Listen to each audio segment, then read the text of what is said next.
guys, so I know I took a little break there for a minute and I apologize. I am back to stay again because I had to deal with some car issues. I got sick, so now I have a different car than what I had before, but everything worked out, so now we're back to focusing. I also did start school. That doesn't really affect my filming though because I only go to school twice a week for like an hour, so it's really not a big deal. Anyway, I did go see this movie recently called As Above, So Below, and I just want to say right off the bat that this is probably one of my most anticipated movies of the year, at least so far, because I saw the trailers for this and it looked like it has so much potential to be so terrifying, right? Because it just looked so scary and the plot seemed really cool and just different, and it was unique because I don't think there has been a movie where they've really gone into the Paris catacombs. So the plot basically focuses around this girl and she's participating in a documentary, and so the cameraman's like following her around, so it is found footage style, and she is basically finishing her father's work, and he used to hunt down artifacts and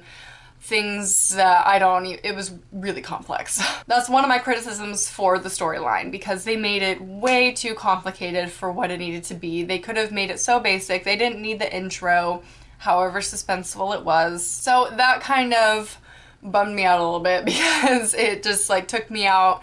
I was trying to wrap my head around it and it was just confusing, and I don't know if I'm just dense or stupid or what, because I just did not understand it. So then they go to Paris because she thinks that one of the artifacts or the things that she's looking for is in the catacombs, and she thinks it's in the secret tunnel. So she tracks down this guy who does tours, or he knows the catacombs very well, and says there's a secret passageway, and he says no way, I've been through every single passageway, there's nothing down there. So she convinces him to go with her to the catacombs and find this secret tunnel, and turns out he lied.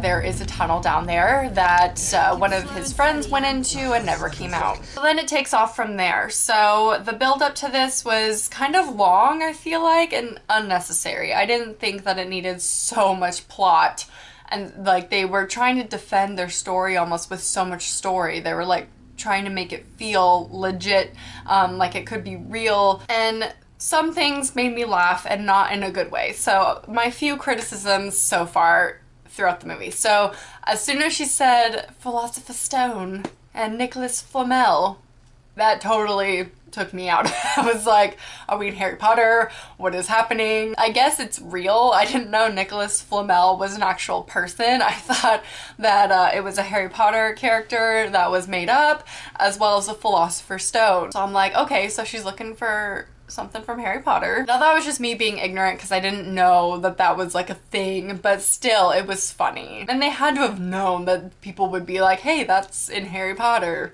Then when we get into the catacombs, I will say that the horror aspect of it was really good. I'd give it an 8 out of 10 for the horror slash scare factor, because a lot of it was really creepy and the vibes that you got in there was really good. And I did love the scene where the cameraman gets stuck in the tunnel where they're trying to crawl through, and he basically hyperventilates and is panicking. And so the camera just stays on him the whole time, and you can hear other people and you can hear her talking to him, trying to calm him down.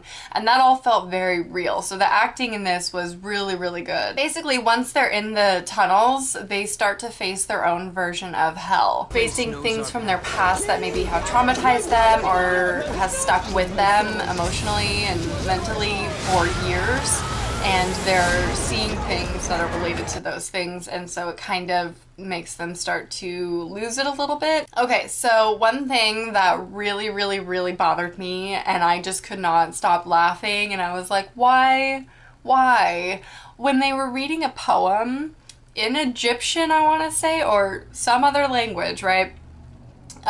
When they read it out loud in English, like when the translator like read it out loud, it rhymed in English. Why the hell would a poem written in another language rhyme when translated into English? Why would it rhyme in English? It wouldn't. If anything, the words of that language, it would rhyme if they wanted it to rhyme. Unless they wanted it to be translated to English one day and they knew someone would read it out loud and it would rhyme. I thought that was kind of silly, and it really took away from it, in my opinion. It took away the realism or the the feeling that it maybe could be real totally took it away. But as a whole, this movie, I would give it like a 7, and I know that's kind of harsh because I know people have loved it and hated it. I know there's been a lot of like criticism about it, and I have to agree, there's a lot of things wrong with this movie, and the ending, total bummer. Like, I did not enjoy the ending. The only things I really liked about it was when they were actually in the catacombs and they were being scared by things, and when people started dying. I thought that was really awesome, and it was actually pretty gruesome, which I wasn't expecting, and that was like shocking in a way because I didn't expect it at all. But I really, really liked that part. Overall, I would say wait to watch it at home. It's really not anything really exciting, and I was super bummed because I was so excited for this movie, and I really, really was looking forward to watching it because it just seemed like finally something original, something scary, and I haven't enjoyed really a horror movie in theaters in a really long time, so I was really hoping that this would be the one, but it wasn't. And I mean, I enjoyed myself. I don't regret spending money at the theater seeing it, but it's just not what I thought it was gonna be. Let me know if you've seen it down below, your commentary on it, and if you agree or disagree with me, whether you thought it was okay too, or if it was great. Let me know down below what you think. Make sure to leave movie requests for future movies you want me to review down below as well. I hope you enjoyed, and I'll talk to you soon. Bye.